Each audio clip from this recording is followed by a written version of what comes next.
very proud of Pak Dr. Maskun, S.Si, LL.M, who also on the Harmony Hukum channel.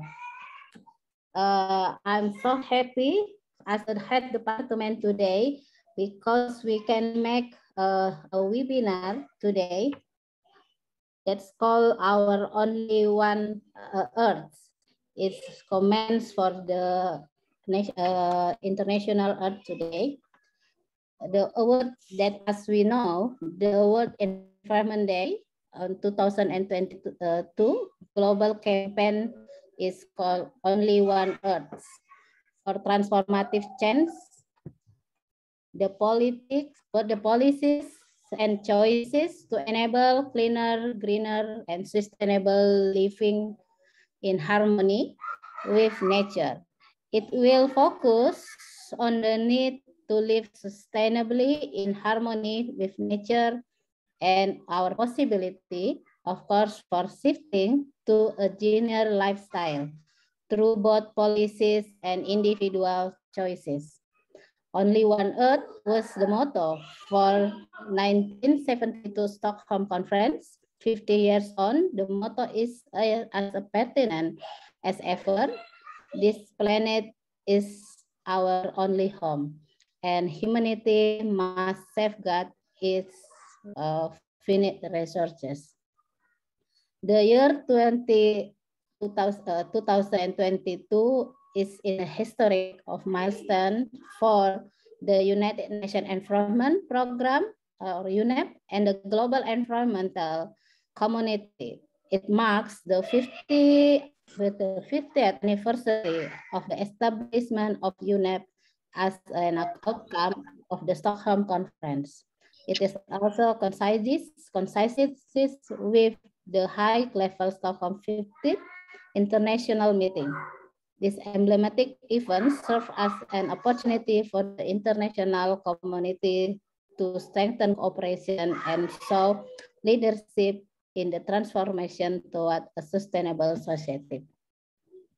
As head of the international department, we are very happy. I am myself and then my department, of course, are very happy because we can contribute now, at least in delivering this webinar to commence the each day today. And then I also thank you very much for all the committee, which under Ibu Mutia's head of the committee, who organized this webinar so well in the short and the very quick time, together with, of course, our proud students organization, ILSA students, who organize together this event, so we can come up with this webinar this afternoon. And then, of course, once again, I would like to thank you very much to all our honorable speakers who are be ready to join us for this webinar today. Also, I would like to thank you and welcome for all the participants, all the students or outside of the student of Faculty of Law or Hasanuddin University who might attend this webinar this afternoon.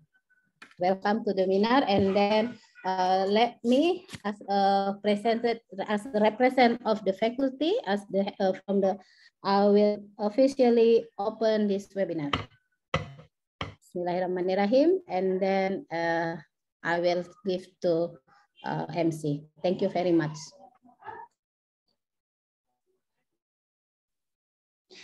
Thank you so much to Dr. Iin Karita Sakharina, SHMA, for the amazing speech.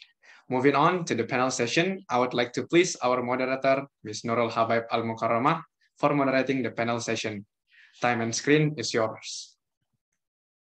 Thank you, Afiq, for handling the opening session. My name is Nurul Habaib Al-Mukarramah. You've referred to me as Lulu, and I will be acting as the moderator for today's panel session. And we will have 3 panelists speaking on various topics on the environment And please take note and save your questions because we will have the questions and answer session after each panelist present their materials. Starting with our first panelist, we would like to introduce you to Dr. Maskun, LL.M, who will be speaking about the evolution of international environmental law.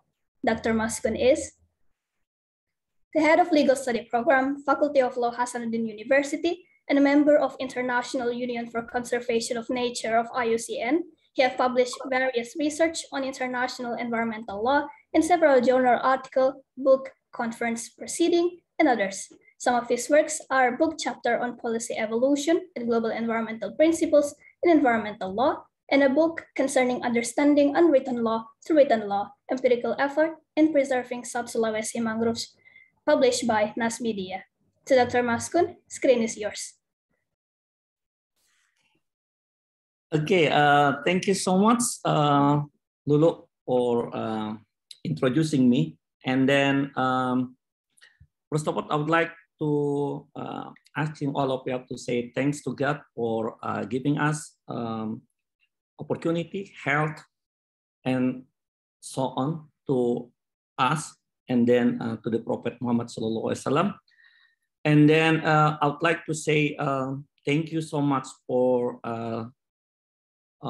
creating these events actually, and then would like to say thank you so much also to the International Law Department, Ibu Dr. Iin, as the head of the International Law Department, also to the International Law Student Association, FHUK, and then also to honorable speakers, Pak Henry, and then Ibu Nurul, thank you so much, and then all the participants who attend this event today. And I start my presentation, and then as Lulu said that I would like to speak. Let me share my presentation. Okay, here go. No, sorry.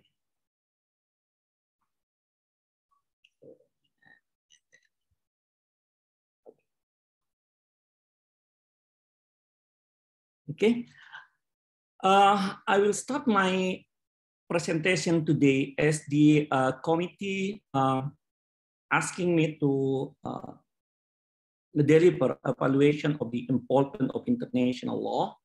And then this is one of interesting topic, and then probably it will be create so many issue, and then we can raise those issue in discussion session in the last. And then to make it my presentation in a good way, I would like to separate my presentation into 4 parts. The first one is briefly the environment overview. The second one, I would like to talk about the international environmental law as the main core to our discussion for my part, of course. And then the third one, I would like to also address international environmental system and the instrument. And the last one, I will try to make it some key highlights or a key question to ask in order to see how important some issue in the end of my presentation. Let's start with the briefly empowerment overview. And then if you see the, when we talk about the empowerment, we talk something that is really broad in terms of the idea. If you see coming from this, in this slide, for example, you will see how empowerment has a lot of issues, as I mentioned, as the independent view of the empowerment. We don't not talking only one side. We don't talk or discuss only land, air, or something. That we can elaborate them, and then we can classify them based on our condition right now. I try to illustrate, or this is the source of the Asian academical environmental law, taking as the idea of our lectures today or our webinar today about only one Earth, one life. We do realize that the only possibility for people to live actually only Earth. So that's why we have to take responsibility on Earth to keep life is going on, and then to guarantee that next generation would be still have the opportunity to feel or to live in the Earth. So there are so many ideas, there are so many issues actually when we talk about the overview of the environment itself. Let's say the air quality, soil erosion, and then land degradation, water quality, endangered species, management of dangerous chemical, waste disposal, natural resources, protection of ecosystem, global commons, human settlements, cultural, historical, and religious aspects, population, and then indigenous people, and other issues itself. So you will see how those issues actually has connection one to another.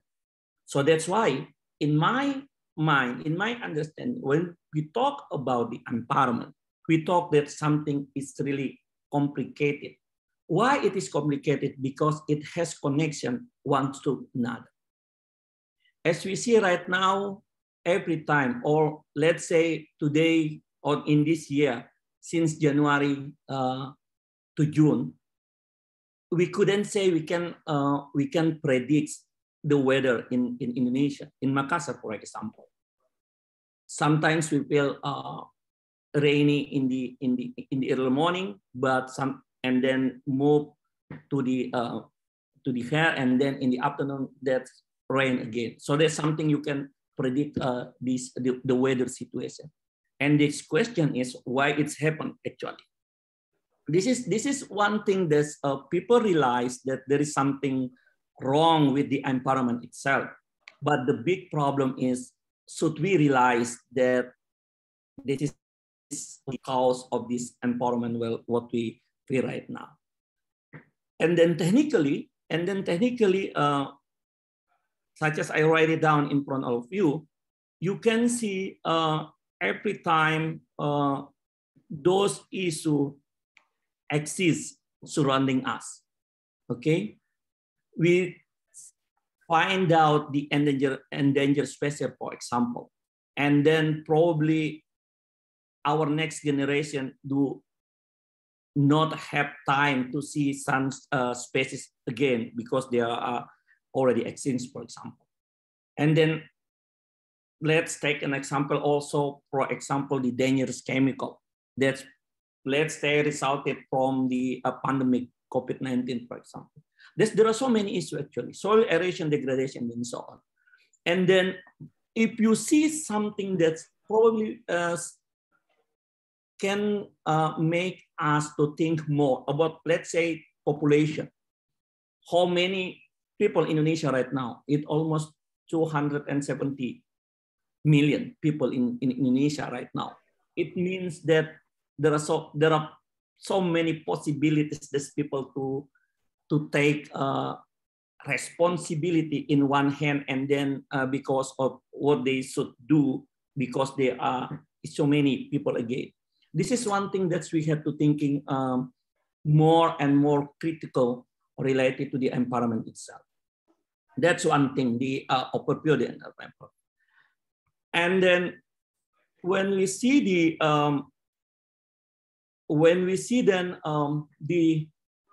as I mentioned, because the environmental issue is it's really broad a sense actually. So it means that the environmental itself has dependency. So they are interdependence. There are interdependence between one issue of the environment and then another issue of the environment. So if we take if we put those issues in net, for example, like in my slide. Also, I took this one from the issue and academic of the environmental. you can see, as I mentioned before, between one issue to another issue has connection with other. So when we try to illustrate them in one net, as I show you in this slide, so you will find out how soil erosion, for example, has connection to the land degradation. Land degradation, because of land degradation taking place right now, that's influence for the water quality, okay? And then there are so many connections to those issues, including, we are as the human being. And then those issues, actually, when we put them as the interdependency between one to another. So you will see that we have to deal with those issues as the part of the international environmental law issue. We couldn't say that land degradation only become the issue of Indonesia, for example, or that's only responsibility for the China, for example, or let's say waste disposal, for example. Also, that's only thing. Because why? Because when we talk about the responsibility, we talk about how connection between them is built actually. So that's why when talking about the overview of the empowerment, we have to put them as the source who has connection. So they are dependent one to another. So that's and then if you see as our focus today to talking about the climate change as the big issue right now, as the terms of references stated, for example, we saw the temperature actually every year become higher and higher. So that's why there is a commitment for all countries, all states actually, to reduce the or to show how their commitment to reduce the temperature. If you see, for example, this slide and how the temperature globally every year it increases, including the average sea levels, average greenhouse gases concentrate, and then CO2 and then CO2. You will see how we have to think 1,000 times that we are really in danger situation right now when we talk the environment. But of course, I do also realize not only talking about, we do realize, but the most important thing, what should we do? That's the main question actually, including the international environmental law. And then related to the international environmental law as the way out, probably this is one of the way out when people thinking or scholars or those scholars actually thinking that the way to deal with the environmental issue is we have to put the environmental issue as the one of the international law, international issue actually. And then starting Stockholm Declaration in 1972, and then try to see how we put our concentration and then our awareness to the idea of the empowerment itself, because time to time we realize that there is something wrong with the empowerment. And then when we talk that international environmental law is one way to dealing with some issue as the interdependence, environmental interdependency I mentioned before. So we have to see actually, for me right now, I'm sorry, I don't want to explain again what does it mean international environmental law and so on. I think it will be take time, But I would like to see it in one side, that's how emergency of international environmental law as a significant component of international law. I saw international environmental law as part of international law. And then I also emphasize is that international environmental law has emerged in the form of a very large number of international conventions. So you will find out for those students also, for those students who study international environmental law, all the lecturers always show you how many conventions and other agreements that states try to sign and then ratify in order to dealing with or to tackle the environmental law issue since in the middle 20th century. And then in the same times, actually, it has been supplemented from time to time by recognition by the International Court of Justice of customary law of the environment. So for people who or for students dealing with the international, so the smelter doctrine, for example, really now you are familiar with. But the most important thing is not only you are familiar with those doctrines, for example, but how you separate those doctrines in order to create awareness to the society or to the another student, for example. In one side, another side, actually, when we talk about the emergency of the IL, international environmental law, also we find out non-traditional sources of what we call soft law. And then in the area of this soft law, actually, that's including, of course, soft law means that's non-binding act of international organizations, such as General Assembly resolution. It means that resolution just only recommended something to be obeyed, but there is no, we couldn't push one country or one state whether they would like obey or not. And then also included the non-binding declaration on other states. Let's take Stockholm Declaration, Rio Valley Accord in 2007, for example. That's only such kind of soft law that stands to recommend to other parties to state to whether they would like to implement or not. But the most important thing is actually, soft law also measures often provide a pathway for development of the traditional measure, in particular for the multilateral environmental agreement, for example.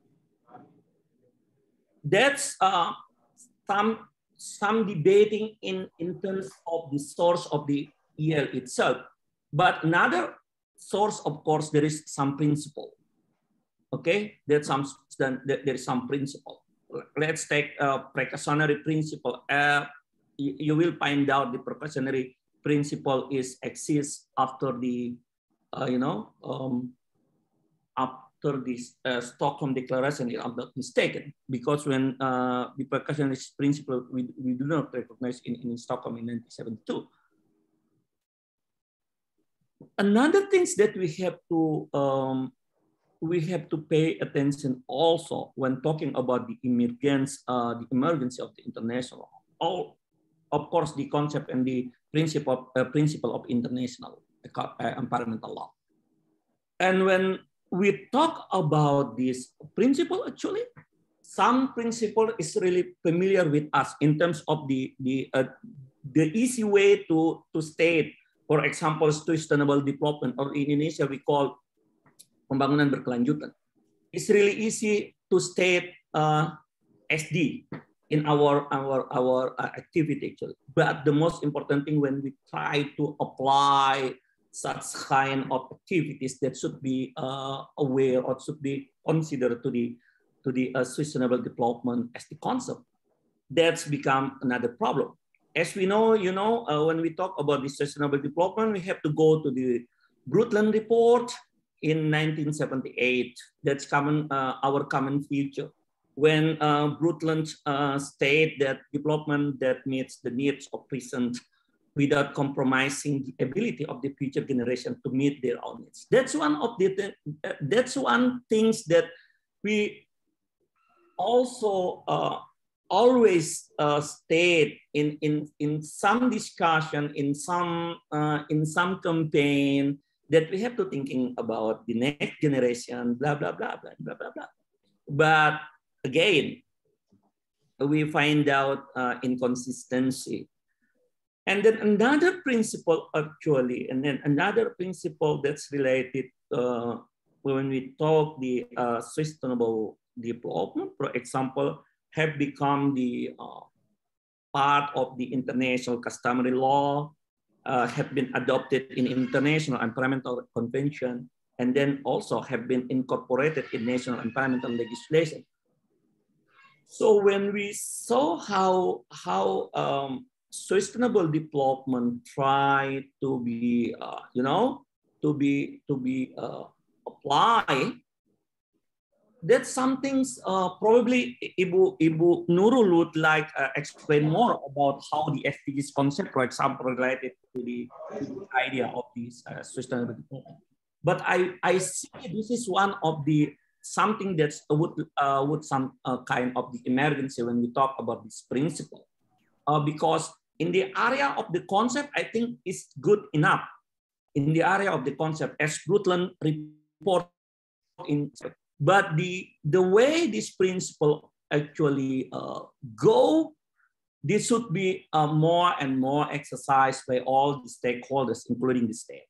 That's one principle. Another principle actually that we have to see as the something that we have to discuss more and more deeply, according to me, such kind of the prevention principle, principle of intergeneration equity, a polluter pay principle, and then principle of common but differentiated responsibility.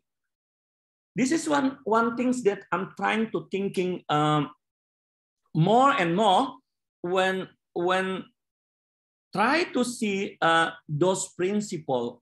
Let's say Stockholm has many principles, Rio, Johannesburg, Bali Accord, and so on. There are so many principles, and then the problem is my mind actually how those principles is understood by another stakeholders, how they can be how they can be understood easily by people, because they, of course, the people they are unfamiliar with on this issue. So that's one the emergency issue that we have to underline when we talk about the international environmental law itself. So I just try to show you how those source of international environmental law has been stated as the Statuta say in the Article 38, for example. But we try to criticize those source of the international environmental law as this one tools that we can use in order to defend or to struggle about the environmental law itself. That's in my mind. I'm trying to do the counterproductive on it. And then let's move to the how about the international environmental system and instrument as the one thing that I'm trying to more focuses on those issues. Let's see when there are so many. Yeah, let's see some. If you see some picture here, this is one things that already taking place right now around the world in Australia, in Jakarta, in Philippines, in Indonesia, mostly in big cities actually. When we talk about how to classify the environmental law, so it means, as I already mentioned, that talking about international law, hard and soft law, regional, national, general, and then specific. Well, I'm trying to see in the area of the rules or the regulation, because that's something you can avoid it. You can say that you would like to build or to develop the understanding and the awareness of the environmental issue itself, and then you would like to avoid to understand the regulation. I don't think so. That's good. I don't think that's a good idea, because one thing that we have to consider first, that's to understand that there are so many environmental law in international, regional, and then domestic national itself. And then we have to understand how they are built in the good connection or not.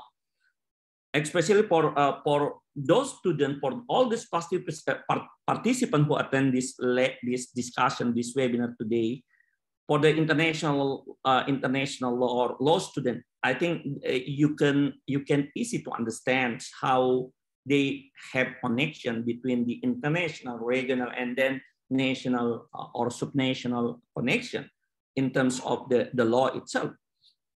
But the question is, how about if the people coming from another background, how we deliver or how we address this idea is more and more easy to do. That's the question. That's a really easy question, actually. And then when we talk about this system, because trying to focus on the climate change as the one of the main topic today, because this is one of the issue. Let's say we started of the UNFCCC, United Nations Framework Convention on the Climate Change. You will see UNFCCC signed at Rio Earth Summit in 1992, entered in 1994 that around 192 parties. And then if you would like to see the objectives, you can see in the Article 2, they say that stabilization of the greenhouse gases concentration in the atmosphere at the level that would be present dangerous anthropogenic interference with the climate change. You can go just click this UNFCCC, and then you will find out the UNFCCC as one of the instrument of the international environmental law. And then you can see actually, you can see actually the UNFCCC. You can also go to the Annex 1, and then you will see each of the developed countries is required to adopt national policy and then take measure and so on and so on to mitigate and so on. Probably, I don't know whether Pak Henry or Ibu Nurul would like to explain about the adaptation or the mitigation. And then if you go to the general obligation, so you will find out the all parties actually that would be in Article 4.1. And then how the commitment, developing countries under the convention. Also, you will see in the Article 4, including the economic and then social development and the poverty eradication are the first and overriding priority in the developing countries party. Of course, talking about the poverty, because there are so many population, as we know that commonly the population, the highest population comes, and then they are located in developing countries, basically. Dr. Maskun, you have 4 minutes left. Oh, sure. And then the second is the Kyoto Protocol. Okay, I will go first because I prepared so many slides actually, Lulu. Sorry. But no worries, I will share my presentation to the committee after this lecture. This is specific but verifying target set out in the UNFCCC Annex 1 to the country. Just go to the Article 3, and then okay, I move past, and then you can see this is international measures to the since including the Bali roadmap and so on. Okay, this is the Paris Agreement, one of the latest agreement in 2015. That's and then one of the output that's whether states should sign and then ratify the Paris Agreement itself. That in Indonesia already ratified. We can more explanation during the discussion session. And then you will see this is COP. This is one thing that the instruments, the idea of the idea and the core of the international, the environmental law issue comes from, and then the discussion time by time, every year goes to the COP. And then, if I'm not mistaken, Lulu last year attend the COP 26 in Glasgow, and then this is talking about the about the financial. If I'm not mistaken, I saw you. This is I quit this one, okay, because I don't want to take time on it, because this is would like to explanation to all of you. And then this is the Glasgow Climate Pact. Actually, this how it strengthens effort to build resilience to climate change, to curb greenhouse gases emission, and to provide the necessary finance. This is one thing that I think really more and more consideration to us, how we have to dealing with the idea of the climate change itself as the one of the international law, environmental law issue, the biggest one things.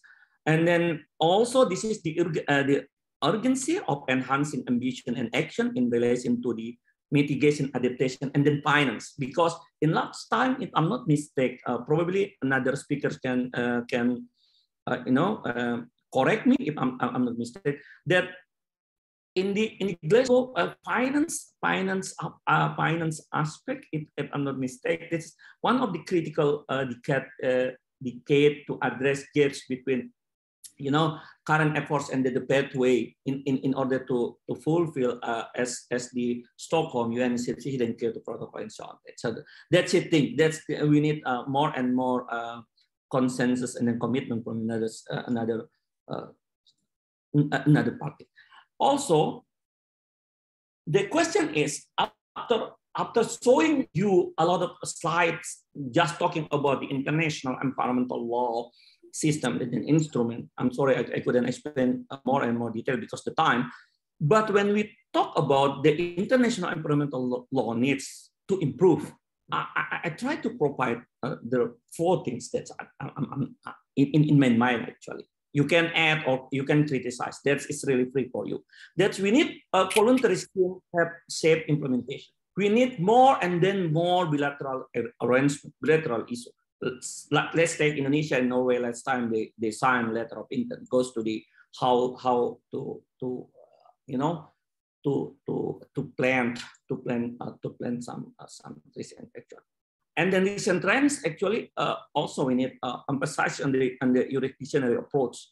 So we talk about that as I mentioned before in my previous slide actually talking about the environment. We talk about the something is the borderless. And the most important things I think in my mind we need consistent and then commitment of the state in the practices. This is one of the things that we have to underline for all countries, including developing countries and underdeveloping countries. My key question actually, or my key highlight, as I mentioned before, there are some things that we have to understand based on my explanation before. The first one, to what extent has the core of concept of sustainable development be embedded in national environmental law? That's the one question. The second question is the concept of the SD in its promotion of balancing of economic empowerment and then social consideration capable of ensuring that humanity lives within the planet's ecological limits.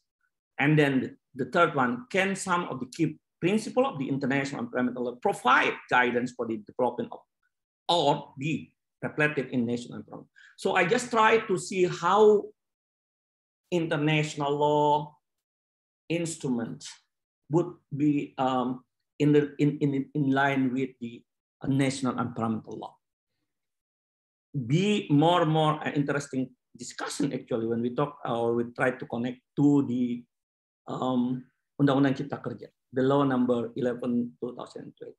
The second my highlights related goes to the institution, goes to the UNEP, tetap Prof. Nasrem juara satu. And Secretary of the Multilateral Environmental Agreement itself.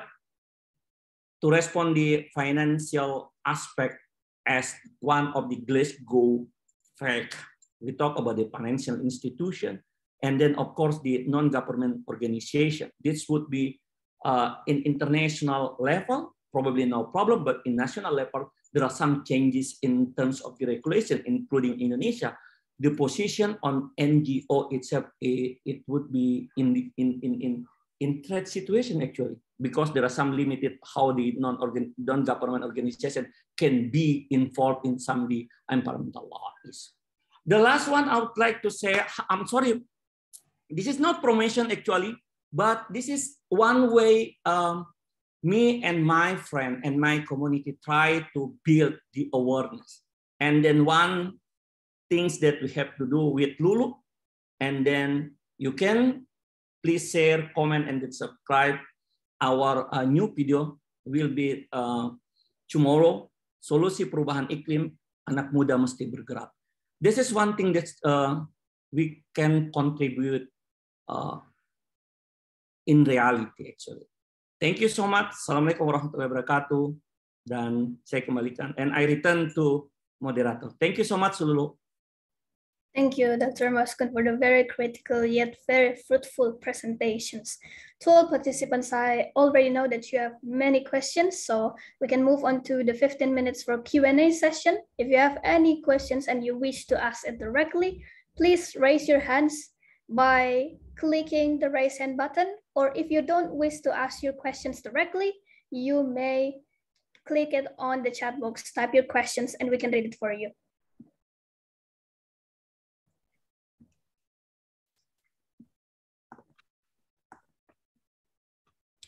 Oh, I see someone's raising hand. I think I have to start from Amjad first and Tondi on the second. Amjad, you may start your question.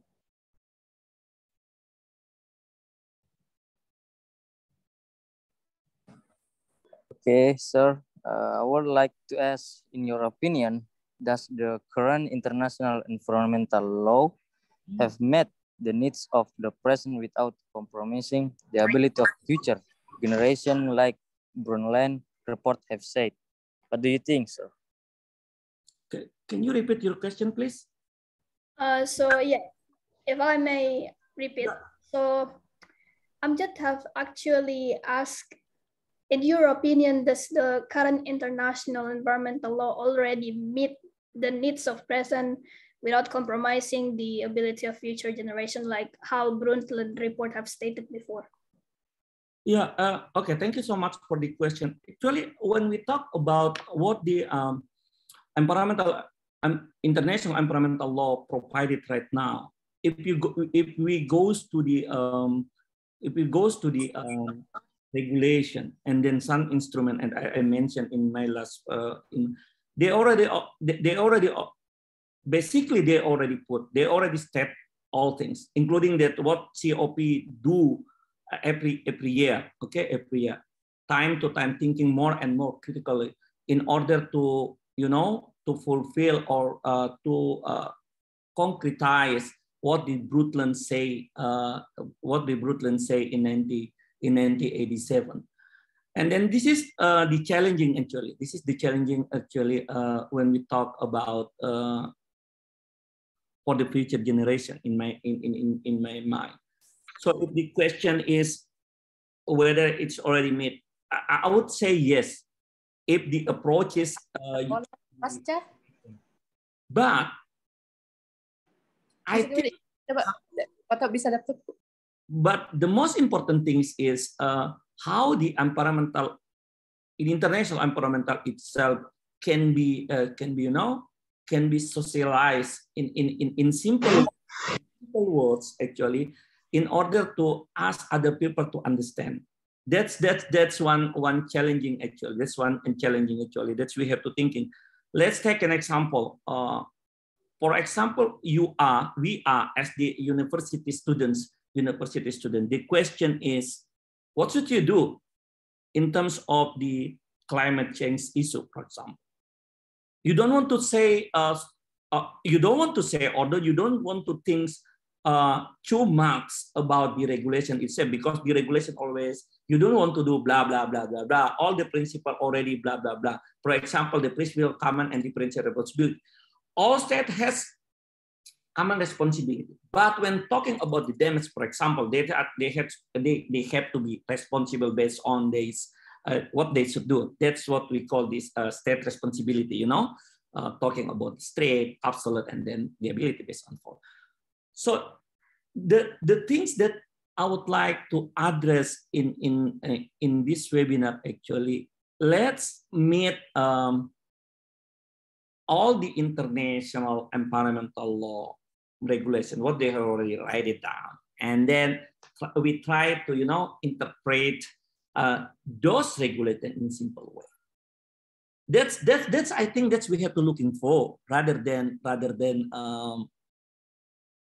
to see in the top. Because if you're thinking in the top, like what Brundtland, for example, said, and then as I mentioned before, it's really easy. It's really easy to state it and then to produce, reproduce. But the most important thing, how to concretize those issues, like Brundtland say, how we have to act to find out the next generation. This is another challenge, actually. That's another challenge for us as the individual. That's another challenge for the government, both regional, both national and subnational. I think that's my answer to your question. Thank you. Thank you, Dr. Maskun, for your answer, and thank you, Amjad, for the question. Now, I would like to move on to another question that have been proposed through the chat box. I will mention it first. We have known it's from Rafli Zahrandika Novianto, and he asked that we have known that there are a lot of commitments already made for climate, but in your opinion, what do we need to aim for further discussions for international environmental law, especially next COPs in protecting the climate itself? Okay, thank you so much, Rafli, for the interesting question, actually. So for me right now, I'm just thinking in simple way, roughly, to dealing with about the environmental law is because every year, of course, the COP always taking their meeting every year. It means then there are so many things that we have to thinking about. But the most important things in my opinion is how we have our commitment and then consistent to do our commitment. Let's say, for example, in Indonesia said, okay, based on the Glasgow, the COP26, that Indonesia goes to the zero net deforestation. Okay, let's say that's really good idea. And then people or other states, they say, okay, come on, go Indonesia. I would like to say thank you so much to Indonesia because protecting the forest, blah, blah, blah, blah, blah, blah, and so on. Is it enough? I don't think so. Because the most important challenges for Indonesia, how Indonesia consistent and then bring their commitment in the reality, how they protect the forest, how they can avoid some illegal logging, for example, and so on and so on. How development, how they create development, but so, thinking also about the environment itself. Let's take IKN, Ibu Kota Negara. How about Ibu Kota Negara is built right now in Kalimantan, and then so thinking more and more about hutan in Kalimantan. So that's the simple way that we have to do, rather than thinking in too difficult things related when we talk about the policy. Some policies coming from the government, and then another stakeholders itself. Or let's take an example. How we bring company to be more and more responsible for their own business and then activities, how they dealing with the environmental in one side and then indigenous people rights in another side, for example. That's we need consistency and then commitment from them. That's one of the something that's the more important things that we have to focus is on. And then we hope every COP actually try to, probably in this year, 2022, this COP27, probably we can ask some countries who already, promise something to their commitment that already put it down in determined national contribution. Okay, come on, about your promise to us to blah, blah, blah. Have you implemented or not? That's the most important thing we have to discuss, because why we have to do the simple way, because we really realize right now the condition of the empowerment, and then we do not would like again only about NATO, not NATO. That's what will this stand for NATO? Talking only, no action, talking only. So we need more and more action rather than only discuss and then talking about to protect the environment, especially the climate, because we are really in dangerous situation about the climate changes itself. I think that's my response, roughly. Thank you. Very interesting answer, Dr. Maskun. Is there anyone wishing to ask another question?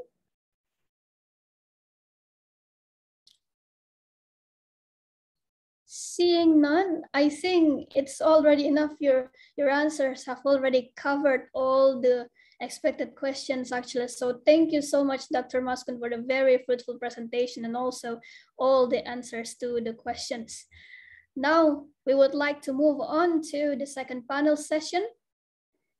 We would like to introduce you to Ms. Nurul Masyahrani, Master of Engineering. Next slide, please. Yes.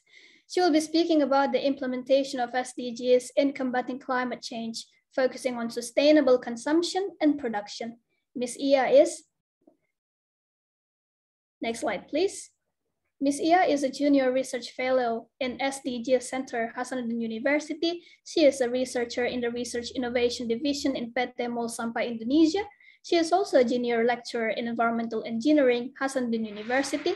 She's a trained climate reality leader from Climate Reality Indonesia, and invited speakers, moderator in many conferences and talk shows concerning waste management and zero waste. To Ms. Ia, the screen is yours.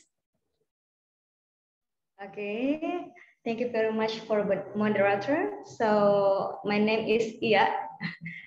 You already mentioned, and today I would like to say thank you very much for ILSA and also International Departemen from Hasanuddin University that invited me to become a speaker.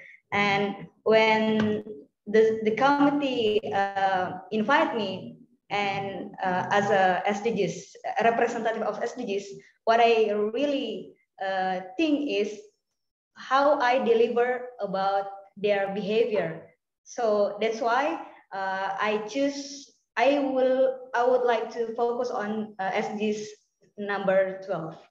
So wait a minute.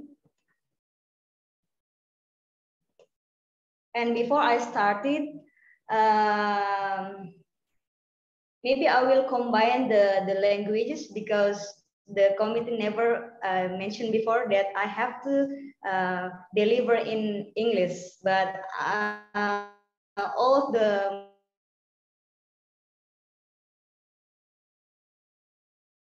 material in English. So let's start it.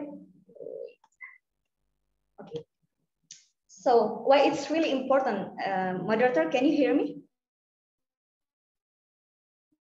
Yes, we can hear you. Okay. Why it's really important if we're talking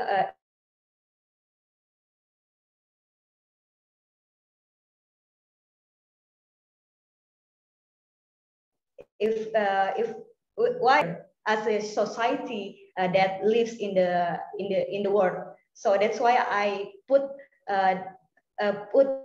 focus on this in this title. So next. Okay, I'm trying to make it briefly, and there's three main topics that I want to deliver to you. First is what's the SDGs in briefly, and then the second is what's the stakeholders already did along SDGs come up to the global commitment. And the last is what's the impact of our consumption and production that we have to manage it right now, relate with the climate change. And here's maybe Pak, I forgot Pak Maskun ya. Pak Maskun, Mr. Maskun already mentioned about the regulation and what's the conference and the other things related to the climate change. And that what I want to say in this slide, we already make 50 years. So we already have a 50 years tree. Yes. So jadi langsung saja ya, pakai bahasa Indonesia aja. Jadi kita sudah 50 tahun perjalanan kita dalam menanggulangi permasalahan lingkungan. Mulai tahun 1972, di sini the first conference that bringing environmental dam into the big issue. Jadi bayangkan pada saat era industrial kita sudah membicarakan karena banyaknya ketimpangan terkait masalah kemiskinan, kesehatan dan juga environmental issue atau environmental damage that happen in the world. So hopefully, because there's a sustainable development goals come up into the regulation right now as a action of the stakeholders in the world. Mudah-mudahan ini bisa menjadi satu langkah bagaimana kita bisa mencapai 17 goals yang ada di agenda 21 tersebut. Nah, the background of the sustainable development goals is seperti yang tertulis bahwa kita ini dibuat created to address the demands of world leadership in tackle the world leadership in poverty, inequalities and climate action in terms of concrete action. Jadi selama ini tidak ada pattern. Selama ini sebelum datangnya SDGs tersebut di tahun 2015 belum ada pattern sama sekali seperti apa sih goals-goals yang akan dituju seluruh dunia, baik itu skala lokal, nasional dan internasional. Sehingga lahirlah SDGs tersebut untuk menjadi satu acuan seluruh leadership yang ada di dunia tersebut untuk mengatasi masalah kemiskinan, kemudian kesenjangan dan juga perubahan iklim tersebut.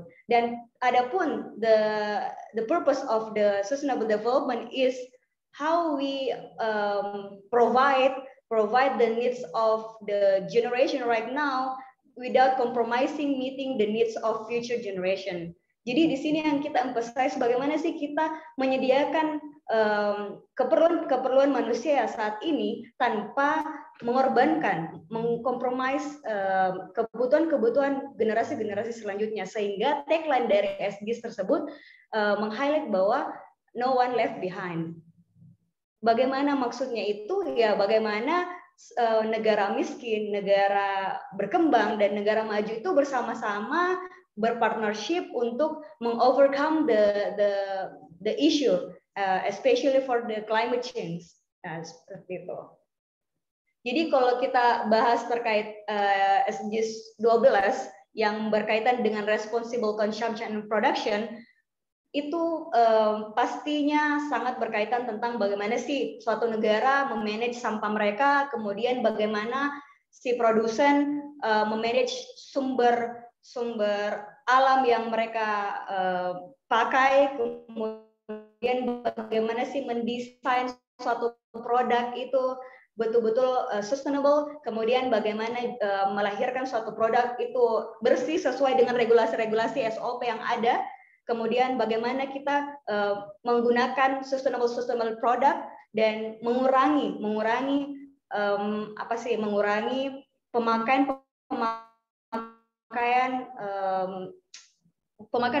produk secara yang mungkin saya mau highlight di sini karena di sini kayaknya beberapa yang hadir generasi Z, bagaimana kita sebagai generasi sekarang bisa memikirkan dampak-dampak dari production kita, consumption kita. Contohnya ya di sustainable transport. Kadang kita lebih memilih untuk memakai Tokopedia ataupun Shopee untuk membeli barang-barang karena kita ingin cepat, kita ingin cepat, kita tidak punya waktu untuk menyempatkan singgah di toko dan segala macam, padahal mungkin ada di kota kita. Nah, itu akan relate dengan peningkatan CO2 yang ada di bumi ini. Jadi ketika kita tahu bahwa itu akan berdampak pada peningkatan CO2 ketika kita membeli di luar kota tersebut atau dan segala macam, sebaiknya kita harusnya lebih aware ya. Ketika di kota kita itu mungkin beras ada, kita misalnya beras ya, kita mau beli beras ya sebaiknya kita beli beras di daerah kita saja, bukan memakai Shopee, Tokopedia yang which is daerahnya itu di luar dari Indonesia, di luar dari kota kita. Nah itu salah satu langkahnya. Kemudian kita sebagai pengguna kita harus melihat pintar-pintar apa sih produk-produk yang mana sih yang mempunyai sertifikasi yang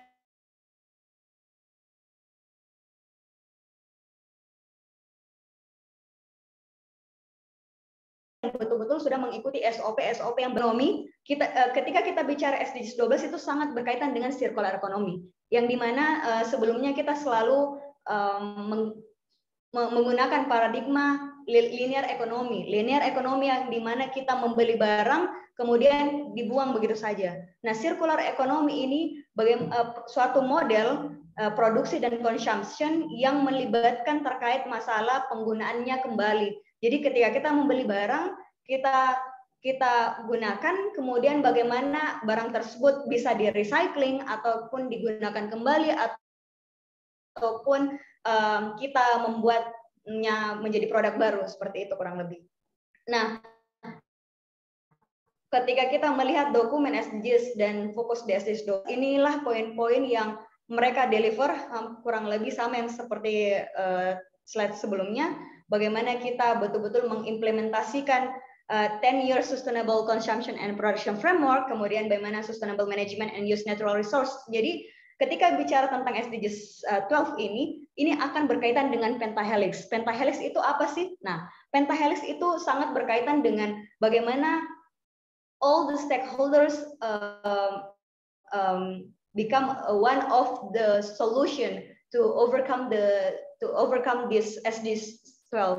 Jadi bukan hanya government. Jadi anak-anak di masa saya juga ya dulu, kita selalu memblaming government. Padahal tugasnya untuk mengovercome the problem itu bukan hanya government, tapi akademisi juga, kemudian bisnisnya juga atau producer, kemudian media dan juga community. Community ini sangat berkaitan dengan kita-kita. Berkaitan dengan mahasiswa, berkaitan dengan society. Jadi ketika kita bicara untuk mengovercome SDGs 12 ini, kita harus bicara seluruh pentahelix yang ada di dalam stakeholders tersebut. Jadi bukan hanya memblaming government, tapi juga bagaimana kita secara personal bisa menerapkan lifestyle yang berkelanjutan. Nah, ketika kita bicara government kita telah mengeluarkan the Presidential Regulation number 97 2070. Ini terkait masalah kebijakan strategis nasional yang bagaimana kita bisa mencapai 30% pengurangan dan 70% penanganan di tahun 2025, which is ini masih ada 3 tahun. Dan ketika kita melihat di kota Makassar saja, saya pesimis sebenarnya. Saya pesimis ketika kita seluruh stakeholder itu tidak bisa bersama-sama untuk mencapai SDGs 12 ini, karena bayangkan di regulasi ini kita harus mengurangi 30% sampah dan 70% sampah itu ditangani. Nah, seperti itu. Itu regulasinya. Kemudian kedua, Permen LHK atau the Minister of Environment sudah mengeluarkan regulasi untuk producers, yang dimana every single producer have to make a roadmap for reduction waste. Nah, nanti kita akan bahas selanjutnya. Ketika kita bicara produser, ya produser selama ini yang kita ketahui terkhusus di Indonesia, mereka mereka just focus on business as usual. Business as usual, makanya di akhir tahun ini bagaimana produser tersebut juga di force untuk mengimplementing the circular economy. Jadi mereka harus memikirkan ketika produknya telah sampai di konsumen, produk tersebut mau diapakan. Makanya mereka harus mengimplementasikan regulasi yang tadi saya mention sebelumnya. Ada roadmap yang mereka buat, dan ini tahun ini kalau tidak salah mereka harus mengimplementasikan. Tahun ini juga semua produser harus mempunyai roadmap yang akan diberikan ke Kementerian LHK, seperti itu kurang lebih. Nah, untuk apa sih isi dokumen yang harus dia dia kumpulkan roadmap tersebut, mereka bisa melalui pendekatan reduce, recycle, reuse. Jadi in terms of reduce, mereka harus bagaimana ban on the use of flexible plastic. Jadi selama ini mungkin mereka tidak memikirkan material-material yang mereka gunakan, seperti apa ya? Seperti Coca-Cola mungkin, yang dimana mereka sekarang mengurangi pemakaian plastik yang virgin plastik, tapi mereka mencoba bagaimana mengcombine virgin plastik dengan recycle plastik itu untuk menjadi suatu produk. Nah, inilah langkah salah satunya. Kemudian di recycle, mereka itu harus memastikan to ensure their post-consumption product and ending up in the processor or recycling industry. And the other method is take back and plastic ready. Jadi mereka harus memastikan bahwa yang tadi saya mention, konsumsi dari konsumen mereka kira-kira endingnya bagaimana. Apakah mereka untuk mencapai di recycle ini, apakah mereka akan menggunakan metode seperti take back program? Take back program itu ada di regulasi. Take back program maksudnya bagaimana produk-produknya itu kembali ke manufacturer dari produser tersebut. Kemudian plastic credit ini kurang lebih seperti offset karbon, bagaimana si produser itu bisa seperti ini misalnya, 1 tahun itu si produsen A memproduksi sekitar 2 ton, kurang lebih ya, 2 ton plastik misalnya, sedikit ya tapi nggak apa-apa, contohnya 2 ton plastik. Nah, bagaimana mereka itu meng-offset atau menyeimbangi berapa total plastik yang mereka pakai dengan memberikan insentif ke waste pickers ataupun pengepul untuk effortnya mereka mengambil kembali sampah-sampah dari produk mereka, itu kurang lebih. Jadi ada 2 metode di recycle. Kemudian di reuse, bagaimana mereka misalnya membuat campaign kurang lebih, membuat campaign ataupun mengedukasi society dan segala macam. Nah, inilah action dari produser kurang lebih. Nah, ini untuk akademia ataupun researcher mungkin di Unhas sudah banyak yang meneliti, bukan hanya dari Departemen dari FIKP saja. Environmental engineering juga telah meneliti dampak-dampak dari consumption kita ketika kita tidak bijak terkait masalah mengurangi sampah plastik tersebut. Nah, jadi trennya sekarang di seluruh dunia, mereka melihat spesies-spesies itu, khususnya di lautan itu, apakah mereka sudah apakah di dalam apakah mereka biota laut itu mempunyai mikroplastik seperti itu. Nah, ini kurang lebih kalau di SDGs Center Unhas, kami telah mengupayakan bagaimana mensosialisasikan di SDGs 12 ini. Kita bekerja sama, misalnya di sebelah kanan ini kita bekerja sama Mall Sampah untuk mengambil sampah-sampah waste yang bisa didaur ulang. Kemudian juga yang di atas kita sama PT IKI dan moral sampah juga bagaimana kita merecycle masker kita yang dimana nanti bisa menjadi energi lagi seperti itu. Kemudian yang paling di atas ini kita justru sosialisasikan terkait masalah sampah di pasca sarjana, khususnya OB yang ada di sana untuk membantu kita melaporkan. Jadi di Unhas juga kita harus melaporkan kegiatan-kegiatan kita yang berkaitan dengan SDGs tersebut. Nah, ini ketika kita bicara pentahelix action di community ataupun di kita pribadi, inilah hierarki responsible waste management-nya.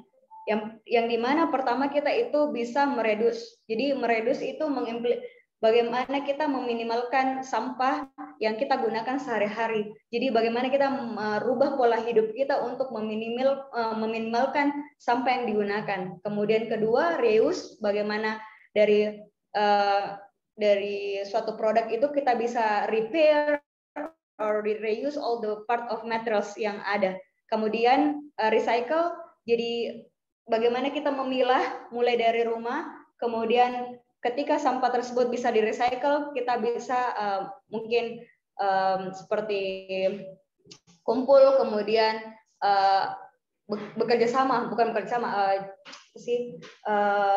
menggunakan aplikasi, misalnya menggunakan aplikasi nol sampah dan segala macam yang sudah ada di Indonesia tersebut.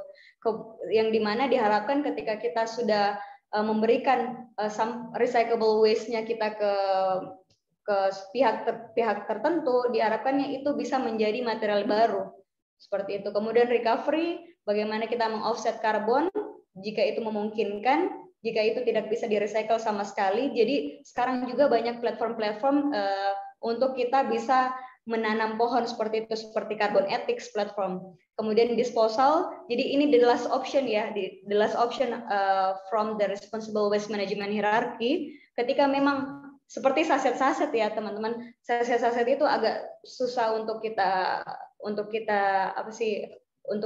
jual seperti kurang lebih.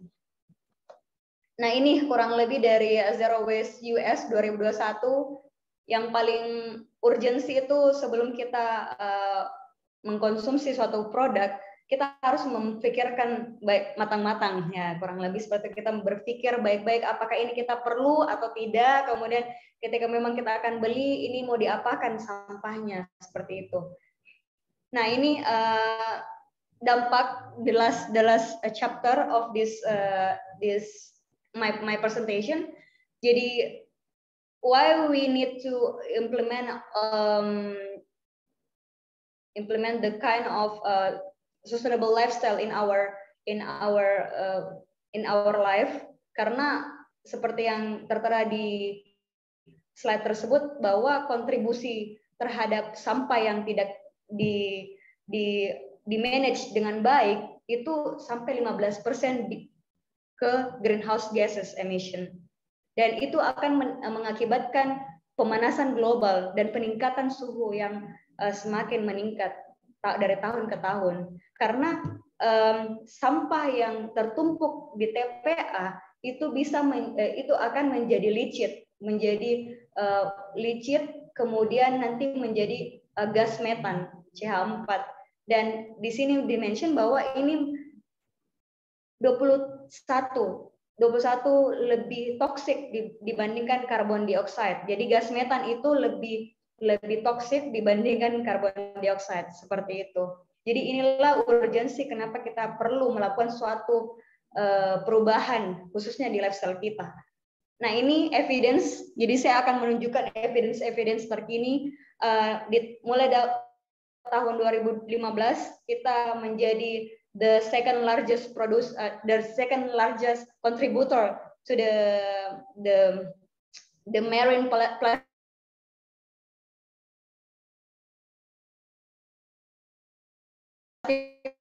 pollution in the world. Marak-maraknya untuk mengimplementasikan berbagai hal, bagaimana kita bisa mengatasi masalah ini dan bisa menurunkan peringkat kita. Ini bukan suatu award, tapi ini suatu wars worst case karena kita sudah dijuluki the second polluters. Kemudian tren dari sampah yang tidak terkelola di Indonesia itu menjadi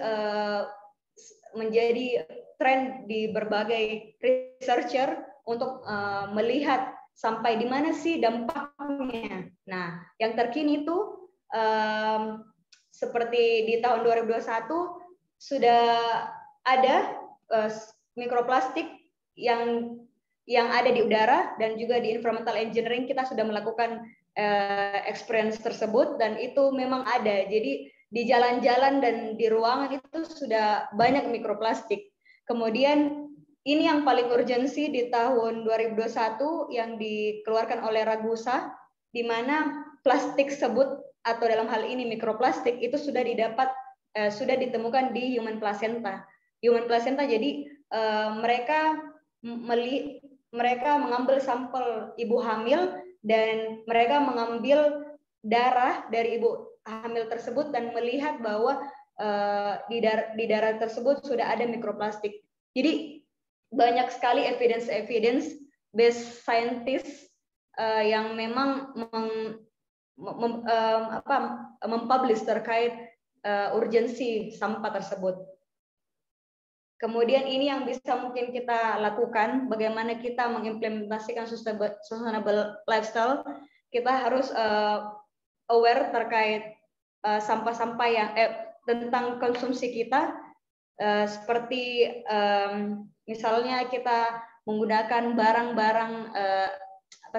barang-barang yang sudah ada. Kalau misalnya ada, bagaimana kita bisa nggak usah beli terus, karena faktanya kayaknya ada something happen in my laptop. Jadi kalau kita lihat di slide tersebut ada banyak fakta-fakta yang ada terkait masalah lifestyle kita.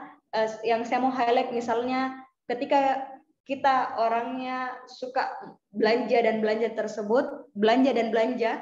Contohnya t-shirt, cotton t-shirt ini, satu cotton t-shirt itu bisa memenuhi kebutuhan satu orang selama 2,5 tahun.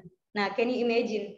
Jadi penggunaan produksi terhadap cotton t-shirt itu sebesar 2017 liters, yang which is means equal with the one person for 2.5 years.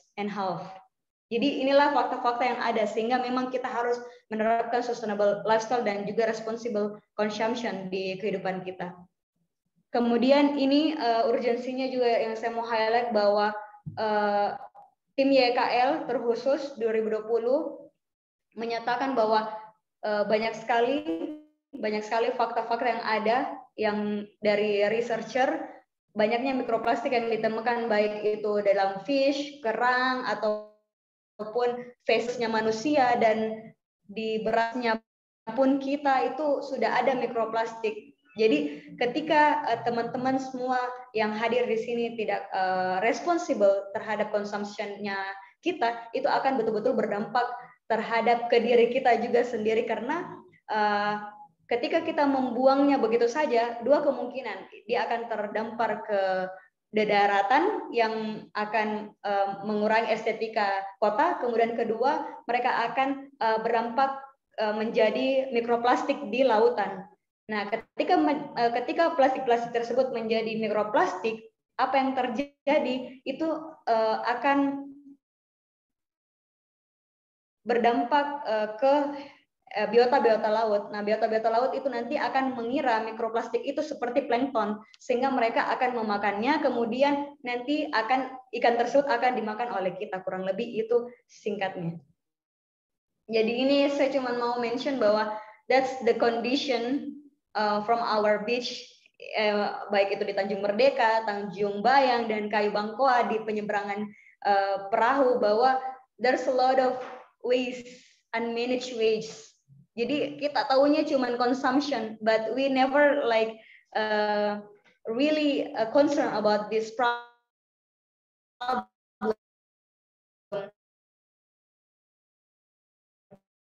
Jadi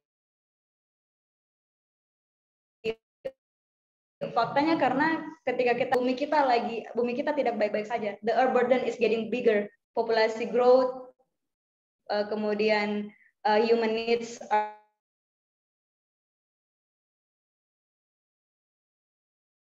increasing. So what's for the benefit of our children and grandchildren? So the question for all of you in this webinar, what is your contribution for the earth?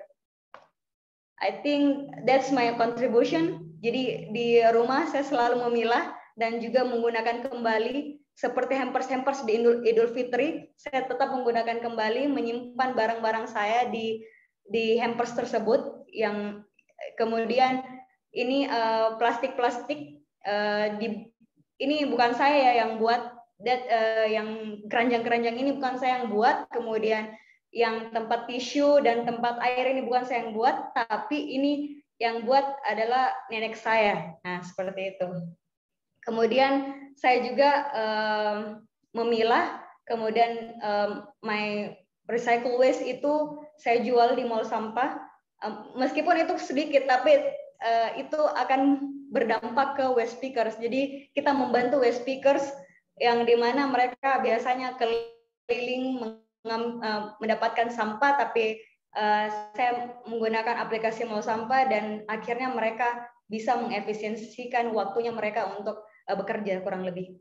Nah, itu jadi one lesson from this pandemic bahwa our mother nature is severely hard. Jadi dunia sekarang betul-betul sangat-sangat krisis, terkhusus di masa-masa pandemik berapa lama ini.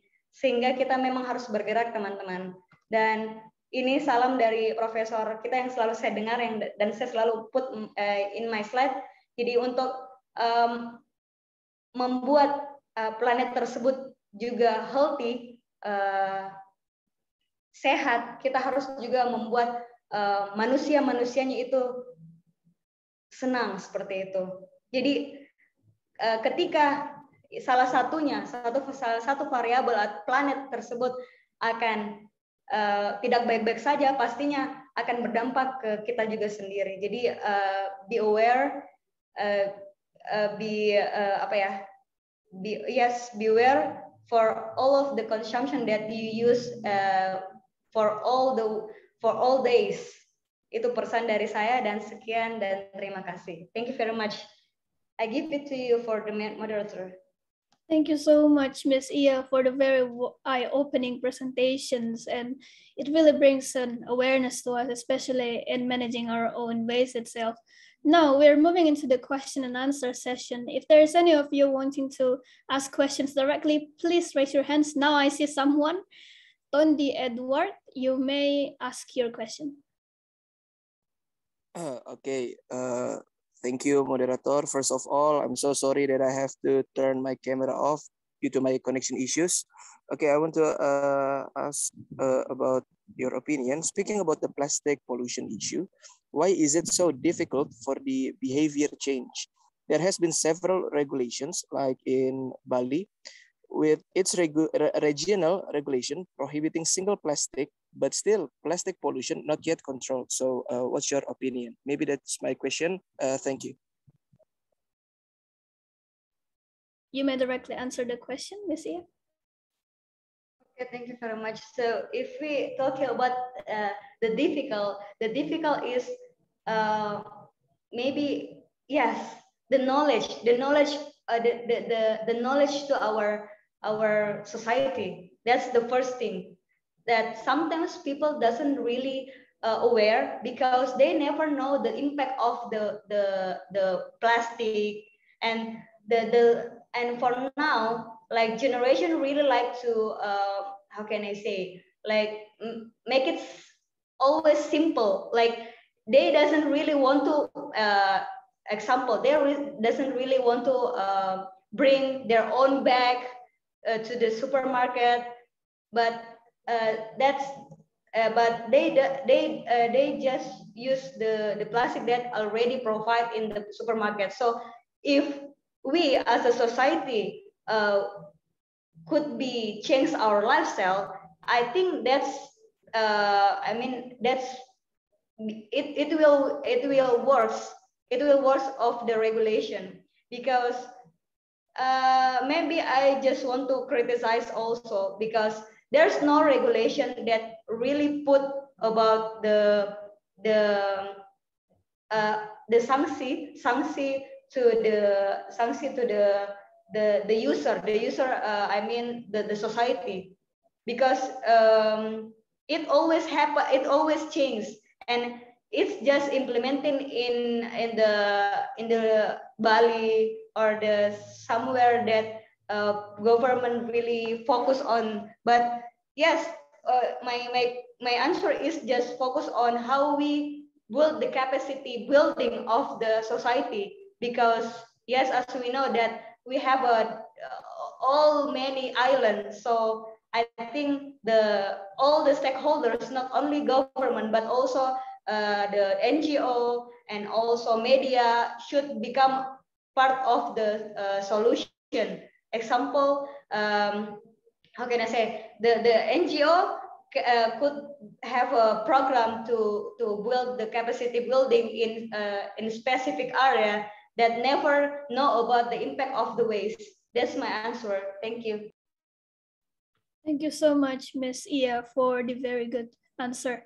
And now I would like to please Ms. Andi Firyani Sabina to deliver your question. Iya, terima kasih atas kesempatan yang diberikan oleh moderator.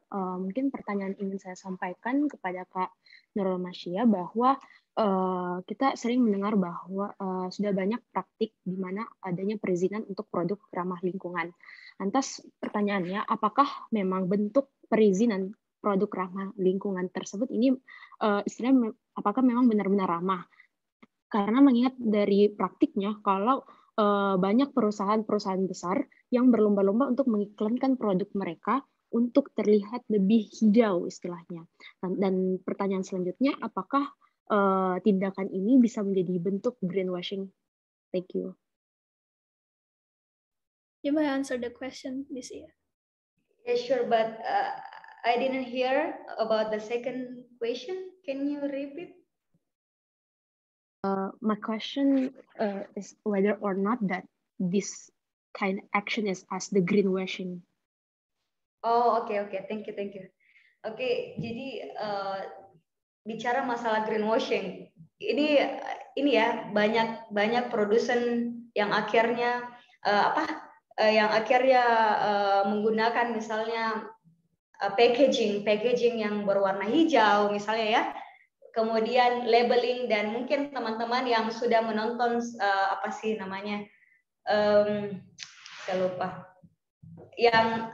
lupa filmnya, di komentar itu yang menyatakan bahwa banyaknya organisasi-organisasi yang mengimplementasikan greenwashing tersebut.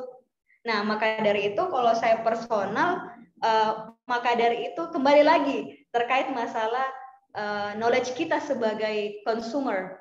Bagaimana kita betul-betul membuat diri kita untuk mengetahui isu-isunya. Misalnya, produsen ini memang menerapkan greenwashing dan segala macam. Dan for information, jadi ini mungkin di environmental engineering kita biasa juga bahas. Jadi produsen tersebut akan kenapa mereka harus mengimplementasikan ISO yang ada, salah satu eco-labeling, karena itu akan berdampak terkait masalah peminjaman. Jadi ketika kita bicara masalah ekonomi environmental, itu akan berdampak ke masalah peminjaman dana. Jadi seperti yang saya ketahui, saya pernah di Vale. Nah, itu di Vale kenapa mereka harus betul-betul mereport apa sih langkah-langkahnya mereka untuk membuat misalnya sampah, polusi ataupun air limbahnya itu betul-betul di-manage dengan baik, karena itu akan berdampak dengan peminjaman uang misalnya di World Bank. Jadi khususnya di kementerian, mereka akan memberikan label proper. Jadi perusahaan-perusahaan mana sih yang memang menerapkan regulasi yang ada, dan itu betul-betul strict. Dan seperti kayak di Brau Kalimantan, mereka betul-betul menerapkan sustainable consumption dan production di sana. Misalnya air limbahnya itu, air dari prosesnya itu digunakan kembali dan segala macam, sehingga akan ada reward, dan reward tersebut bisa digunakan untuk perusahaan-perusahaan tersebut dapat meminjam uang. Jadi itulah semua regulasi sebenarnya akan berkaitan, dan ujung-ujungnya pasti masalah uang juga. Makanya sekarang produsen itu wajib mematuhi terkhusus satu regulasi tadi, bahwa mereka harus mempunyai peta jalan terkait sampah yang dia jual itu mau dikemanakan. Seperti di luar negeri itu, mereka kan sebenarnya harga price dari suatu produknya itu sudah termasuk environmental management. Kalau di luar namanya deposit return system. Nah, sekarang itu yang mau digalakkan, bagaimana sih sampah tersebut sudah ada fee untuk menanggulangi sampah after consumption, seperti itu kurang lebih. Jadi intinya bagaimana kita bisa betul-betul mengetahui eco-label mana sih yang memang tidak menerapkan greenwashing tersebut. Seperti itu, Sabina. Thank you so much, Kaya, for the answer. It's a very good and very comprehensive answer, especially concerning the greenwashing and the eco-labeling itself. And is there anyone wishing to raise a question?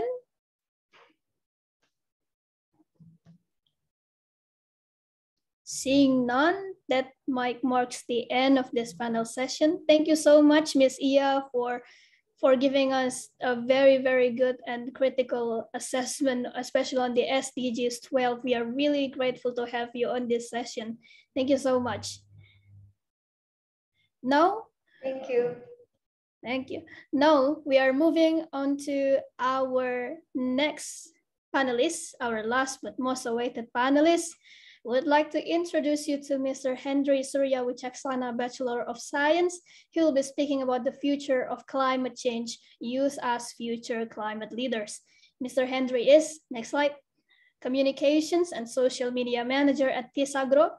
He has become a UNEP Stockholm Plus 50 Youth Task Force team, Max Tabiso Atkins Climate Ambassador in Global Youth Climate Network. He is also a certified climate reality leader from Climate Reality. And he has also become Indonesian representative in many events, for example, like the World Bank Group Youth Summit 2021 and HBER Harvard Conference 2021. Now I'd like to greet Henry. Hi, Henry. Good afternoon.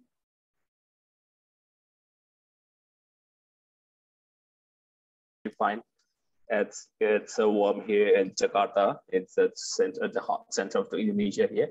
And thank you very much for the ILSA Unhas and also the Faculty of Law at the University of Hasanuddin Makassar. It's such a great things from you all in Makassar and also other parts of Sulawesi. And now warmest greetings from Java. Thank you so much for the warm greetings. We are in Makassar, very, very glad to have you in this session. So let's switch to the first question. Let's have a warm up. Sure. I would like to ask on the first question, as a young generation, what do you think of what's been happening here in the international and national conditions when it comes to climate change and policy itself?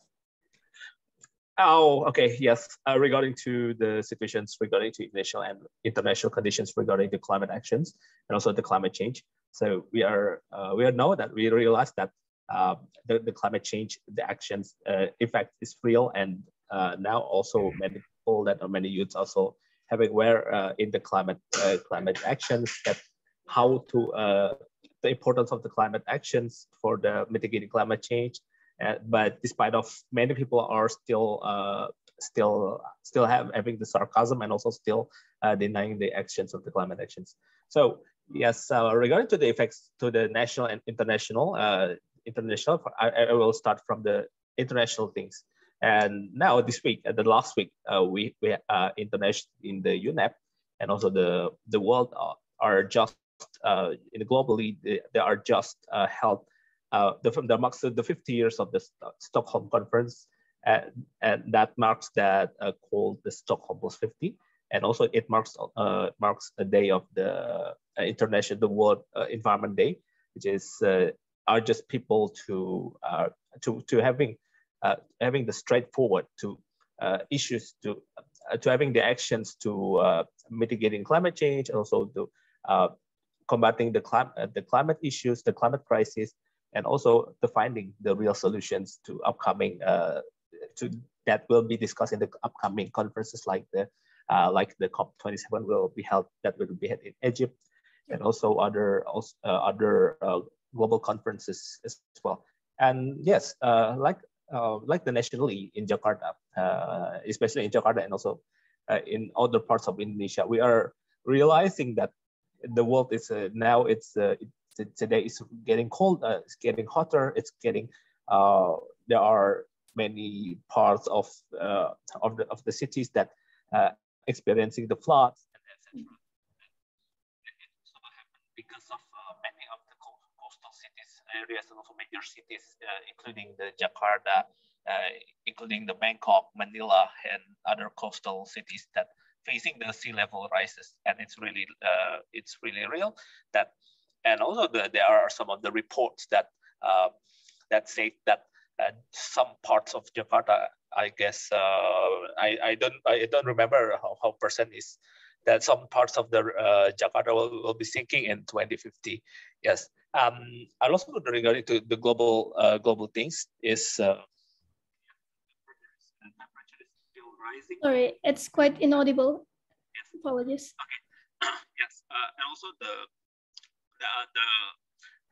temperatures is getting higher, and also there are still the questionable things about the commitments to the target of the to the temperature rises to the 1.5 degrees in 2050. And I think for the national level, also globally, they are also having issues in the temperature changes and also the sea level rise, especially, and also the raising of the global waste. Mm-hmm. That's very interesting things that you have raised upon, especially in terms of like the current things happening, all the climate happening, the things and the temperature are getting hotter. We are sometimes get a sudden, let's just say like extreme weathers. And we saw like what happened with COVID, like it was just only happening in 1 year, striking us. And it is definitely starting, like governments are trying to take actions and pretending that this is an actual global emergency. People are, and what do you think about like these two separate actions? Like they see COVID and they see it as a very, very urgent things, and therefore we see climate issues that are also urgent, but they think that this is not as urgent as COVID itself. Well, yes, some of the people that that realize that the COVID-19 is one of the most important issues recently. But one of the things that we can realize is the climate issues and also climate crisis is also having the real same importance and also same real too. While the climate, while some of the and with the COVID-19, I'm sorry, there's kind of trouble with your audio. Still inaudible. It's getting way more slower. Apologies for interrupting, but it's still very low. I think there must be something happening with the wire, or still very, very small. We almost cannot hear you. Still, we cannot hear any. Sorry, still. Now I cannot even hear any sound.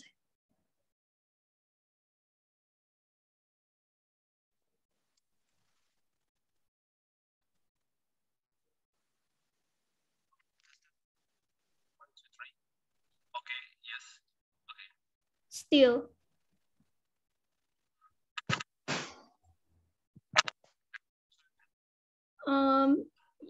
Still. Okay, okay. Yes, yes. Okay. Yeah. Okay. Now it's quite, we can already hear, but it's quite tiny. Very tiny. Quite tiny. Okay, sure.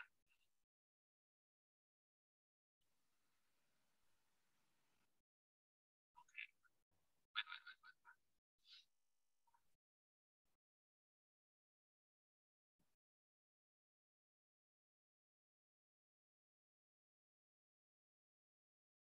Wait. Apologies to all the participants. We are having a quite trouble still, as it's still very low.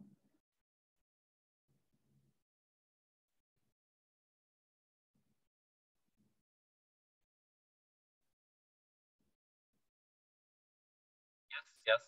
Okay. Yeah, now it's better. Okay. Yes. Also, there's and actually in the behind of the wave of the COVID-19, there are the wave of the recession, and behind that there are also wave of the climate change, and also the climate change, and that currently happens in the globally. While some regions, especially for example in India, they are also facing the drought and also heat waves that yes. That having that caused the thousands of the people people in the globally, they are died because of the heat waves. And besides that, and the behind of the waves is there are the biodiversity collapse, that some of the animals and also species that they are already endangered and will be extinct in multiple multiple years ahead. Yes, and yes, behind that, I think that the climate issues is one of the most important issues that having the same matters than the COVID one. I agree. I really agree on that. But I mean, like, there's a lot of here and there's, especially when we are talking about how the government respond to climate issues itself. When they are talking about COVID, they feel like it's a thing that we should tackle now. But when we are talking about climate change, there's a lot of lags everywhere here and there. So yes, we can say that there's a lot of commitments by global leaders, but there's a lot of information that commitments aren't enough. So this is the main focal question. Do we, young generation, have the responsibility to bring those commitments to real life? Yes, actually, that definitely that we are also we are as a youth, and also we are also part of the younger generations, that we also have direct responsible things, that we are also responsible for the climate for the climate actions, to controlling the stakeholders' commitment to reducing the temperatures and also reducing the carbons, and also we are having responsibilities to contribute together with among with the other stakeholders to reducing the carbon until achieving the net zero targets in 2030 or 2040 or 2050 as well. And one of the simplest things that becoming we sure that we can do to prove our commitments and prove our actions is conducting the issues, conducting this one, conducting this same webinar like this, and also creating the communities and also the climate related organizations to connect all of the people with the same interest with the other climate related organizations in other cities, and also the globally, such as in Jakarta, in Bandung, in Makassar, in Surabaya, and also in Bali as well. And one of the greatest actions is reducing the usage of the waste, using the sustainable products, as well as reducing the usage and also the consumption of the meat, and swapping that into the plant-based meals and also plant-based lifestyle, and also trying to learn to using the public transport in some cities. And in Makassar, there are also the public transport as well. Regarding the public transport itself, it's not as developed as things in Jakarta. Like you have MRT, you have all the buses and all the transportation, like public transport. But here in Makassar, even we don't have any MRT, and even the railway are still in construction, and it has been few years since it's been constructed. So public transport are still not become the main concern of the government, especially in regional government itself. But people here are still trying to finding what are the best possible public transport, for example, like buses. And we are still doing it. And it was started at 2020 because I think that in 2018 or 2017, we tried, the government have tried to use the public buses, but it has been demonstrated and has been protested by for example, like Ojek, for example. And yeah, I think the inclusivity of the public transport here is still very low, and yet probably regional government haven't think yet that such thing might have better contribution in tackling climate change itself. Yes, that's really great. That's really great one. But there are some cities that not having the inequality of the accessing the public transport, and also. Apologies, but it's very low. Your sound is very low. I really hope that some cities are having the better attention into the public transport to ensuring that, to making sure that the public transport has the better access and also better reachabilities and also better safe. And one of the, I think that the safety is one of the most concerned things when we are using the public transport, such as there are some of the cases of the criminalities, the criminal cases that happen because of using the public transport. And I think that one of the greatest things that we have to concern is the safety, and also ensuring the safety, and also ensuring the punctuality, that having the same punctuality and the on-time things like in other cities in Jakarta, and also many cities in Indonesia. Yeah, I really agree on that, because sometimes people are preferring into their own vehicle and their own private transportation because they are afraid they will not be on time when they're using public transport. But let's go back to the topic. So regarding the involvement of the young generation itself, we have seen that just like what Miss Ia have stated before, there's a pentahelix, there are 5 actors, and then we are one of their actors included in the community itself. Now, my question is, do the young generation have to put more pressure on the other sectors like governments or corporations to be more pro-climate?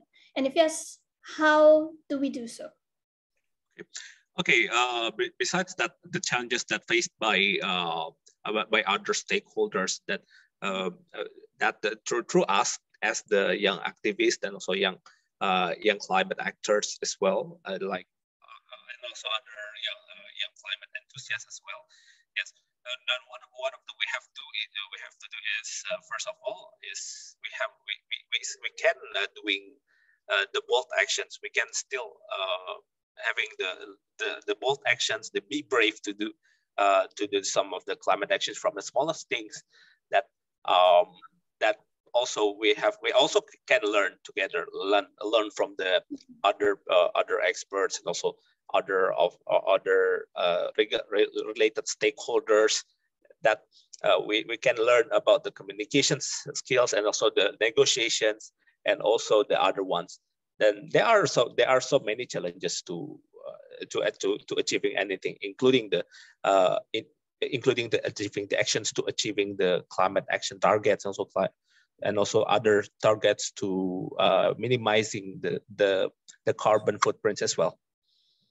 That one of the greatest things, the simplest one is we can just do it, and also we also can prove it that with the process. And also that one I also using the U theory product that can be used for the shifting the paradigm about the about the involvement of the youth activism in the climate actions. And first of all, we can adapt, and also getting the data, and also involve with other stakeholders, and then we can download it and also having download the information from the other stakeholders. Then and then the U theory is having we can say our intention and also our goals, and also that that in the timely there are some of the people, some of the stakeholders will understand. So that's one of the things that called the U theory. That's very interesting topic that you have raised before, because well, I've seen, especially when I'm talking about when I'm talking with several of my friends, they think that a lot of this climate activity has a lot of desire for climate action being led by a lot of young people like us, like you and me and others. Because, for example, like we are the ones who are going to inherit this planet. But speaking of this issue and having to reflecting back to our previous discussion, what would you like to say when they're asking, do you think that the young people of the world are really having an impact when it comes into climate itself? Once again? What do you think, and how would you respond into the other people and the communities who might ask, do you think that the young people of the world are having an impact when it comes to climate? Do they really make impact? Okay. Yes, regarding to that, there are also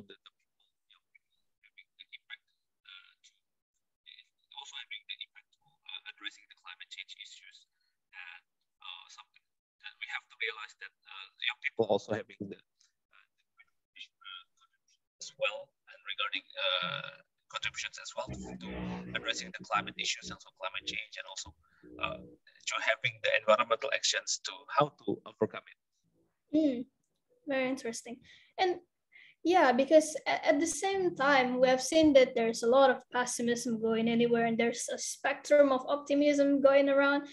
How can we try to balance this kind of optimism and also pessimism of climate? Because I see two spectrums when we are talking about climate actions itself among young generation. Yes, speaking about the optimism and also pessimism about the climate activists, that we also can realize that there are some of the variables that we can control, and also there are also variables that we cannot control. And regarding to the pessimism, we can control about how we manage the pessimism as well. That pessimism is really okay. That because we are human, and also the human has a limits to doing anything. That we also having the destiny that the human, nobody people are perfect, and also the pessimism, this also happened because of that's also the human, that we are human, and we are I think we are sometimes feeling despair, or feeling not having any spirits, and also having having the apathy about the other stakeholders as well. And controlling the optimism, we also have to say to having a question, and also reason why we have to do optimist. And despite of one, we also have to coping for other bad news, and also other bad realities that launched by some of the sources, including the science. And also we can ask for help by others, and also we can ask for others assistance, so we can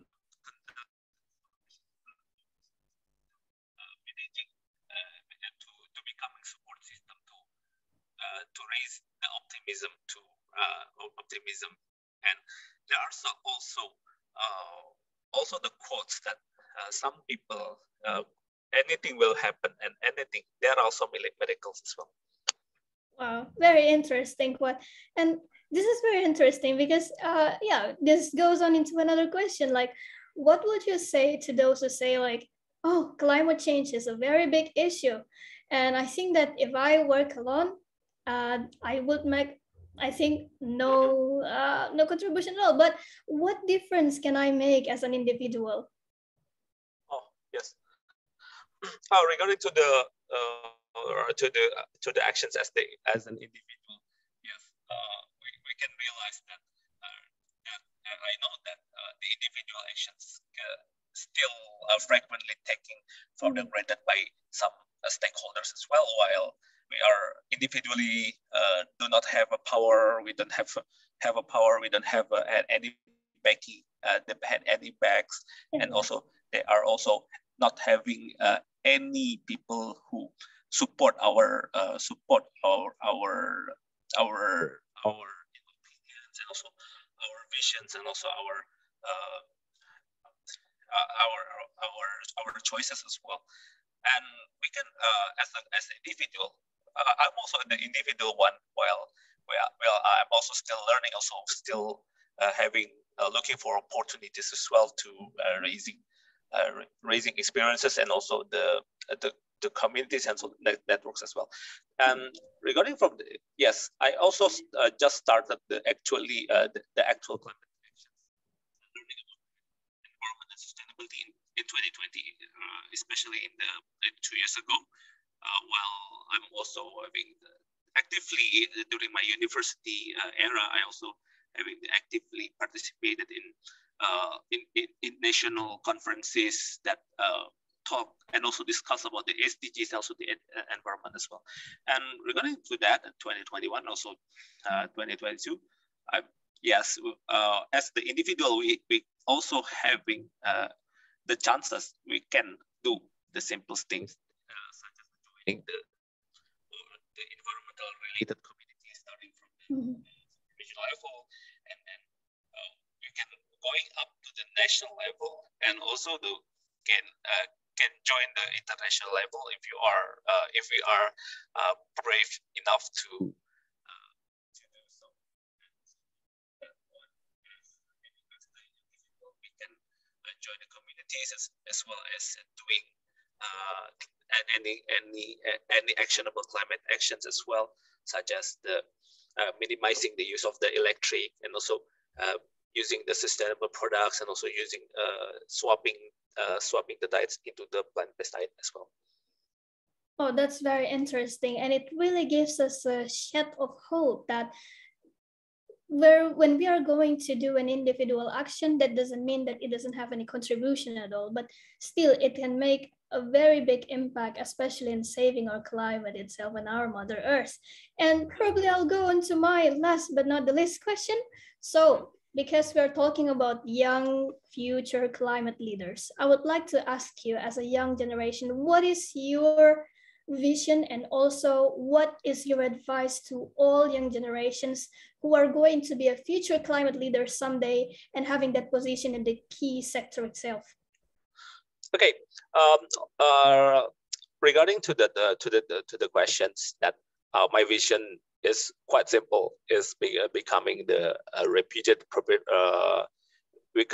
stay contributing as an individual, but and also can contribute individually and also professionally in the environment and sustainability as well, and also the international affairs, and also one of the simplest one is contributing and also participating actively in the national level and also the international level as well, and also to can inspire people as well, inspire everybody as well to doing the positive way, to do the great something from the smallest things. And that's we also can learning.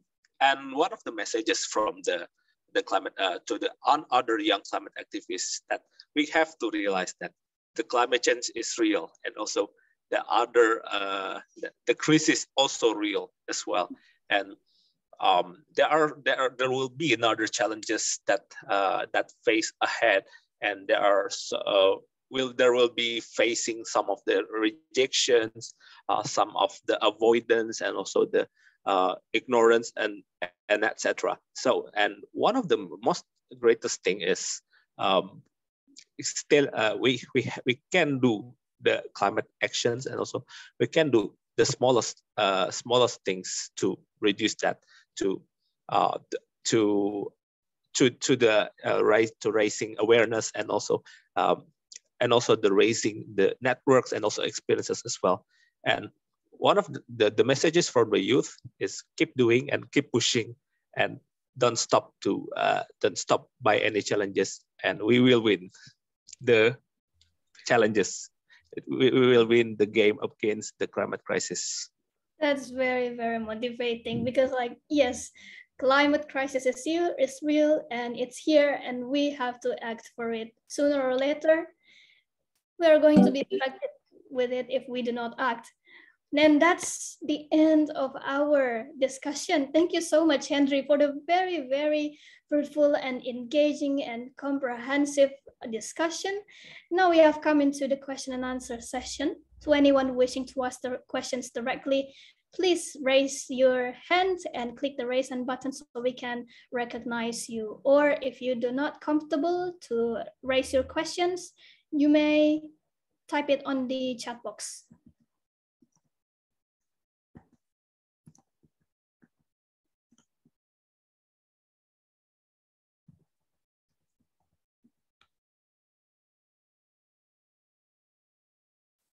That.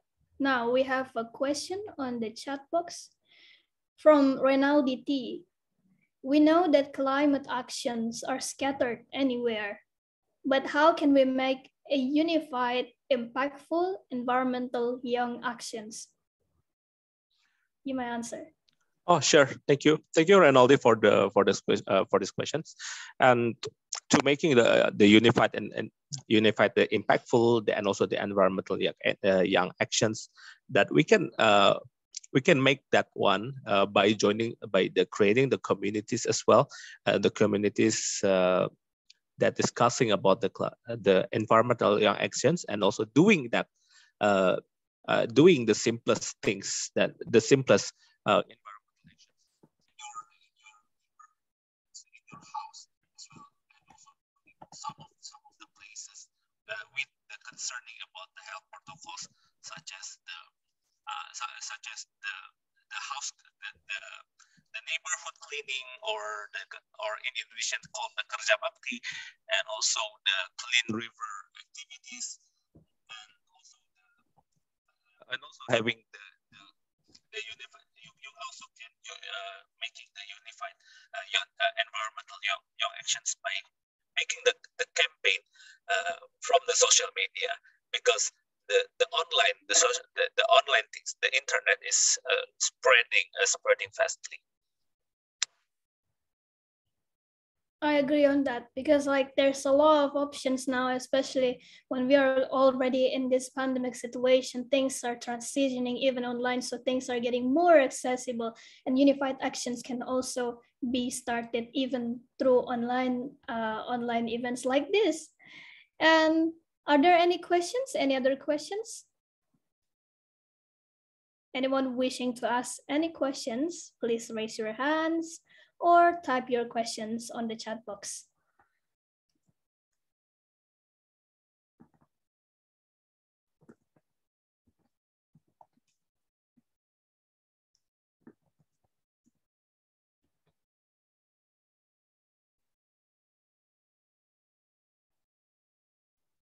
I would like to ask.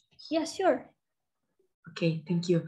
So I want to ask that what action can we do to ensure that our university can put more concern on climate issues and could cooperate with young students to make action? Yeah, so this is actually talking about how can students try to push university to put also concern on climate issues, and how university should cooperate with young students to make action. You may answer this, Henry. Yes. Once again, can you repeat that one? Yes. So actually, Amalia asked about her role as a student in a university, and what action as a student in university can we do to ensure that our university can put more concern on climate issues and could cooperate with young students to make action. There you go. Oh, sure. Yes. Okay. One of the things that that as a student of a university, there are some of the challenges that faced by the universities, while some of the universities having the inactions and also having the sarcasm.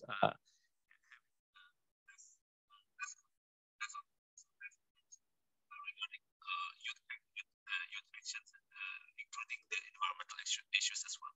But we can put more by more concern on the climate issues by still creating, still developing the university level organization as well, and also to raising the awareness, and still raising awareness, and also developing ourselves through the personally, and also raising through the organization, and also other other activities that are provided by the university. And the first one also we can conduct more, and so connect more with the university officials, but you have to doing that with the politely, to having the do the cooperation with the university officials to engage more the young students to create their actions as well, and hopefully that your actions will be recognized by university, and also creating becoming one of the UKM as well. That's very interesting. So we can see that there is an actual cooperation that still we can do, especially in terms of like climate action itself, cooperating with universities, so all stakeholders can actually get involved in climate action itself. All right, so are there any other questions? You may raise your hands, or you may put it on the chat box.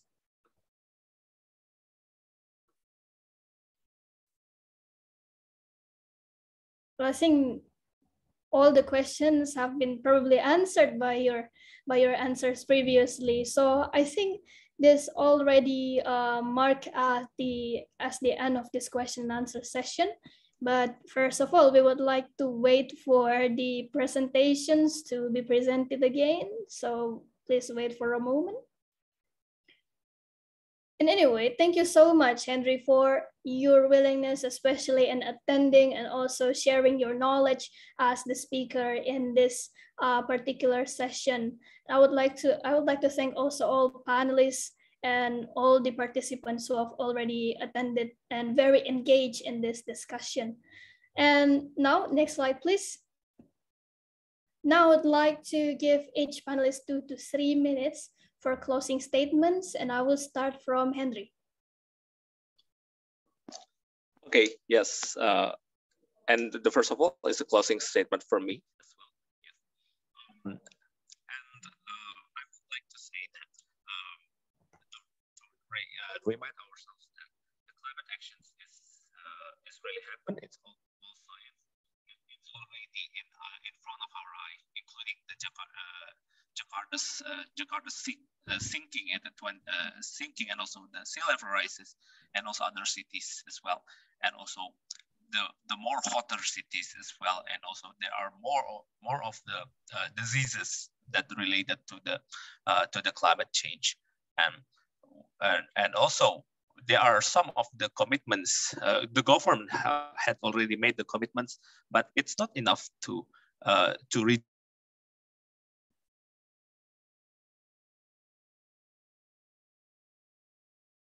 I think we're having a loss of connections here. Now we shall wait for a moment. To make the to making the straight actions, the straight movement to reducing the climate crisis. One of the important things is us, the young people also had the great contributions, and we can do it from the small things. We can do it by the small groups, and one of the great things is we have to do that together, and individual actions cannot be taken for granted, and stay learning, and we can win the game. Thank you. Thank you so much for the closing statement. Now I would give the time for Miss Ia to give a closing statement. Would you like to give us a closing statement for 2 or 3 minutes? Well, I think Miss Ia has an in the room already, but that's totally fine. Probably we can go on to Dr. Maskun. Dr. Maskun, would you like to give a closing statement?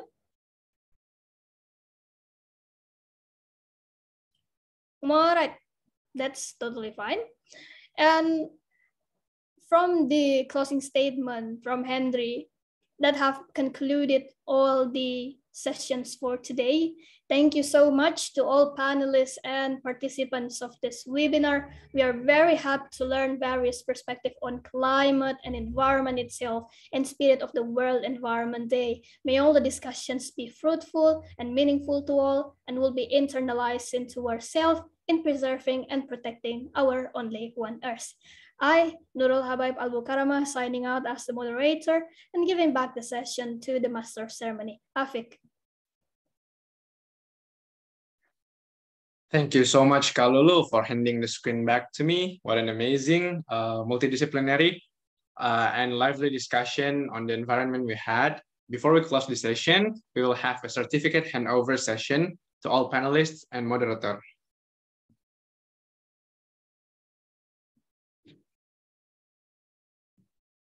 Okay, the first certificate goes to Dr. Maskun LL.M.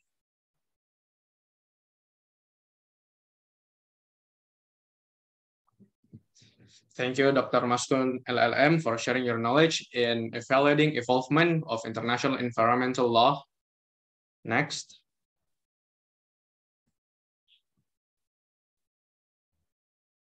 Thank you to Ms. Nurul Masyiarani, Master of Engineering, for sharing your knowledge in the implementation of SDGs 12 in combating climate change. And next, thank you to Mr. Henry Surya Wicaksana, Bachelor of Science, for sharing your knowledge in youth as future climate leaders. And last but not least, thank you, Kalulu, for moderating the whole panel session. Now we will have a quick photo session, so I encourage all participants to turn on your camera and set your best pose. Let's turn on your camera, we will have a photo session.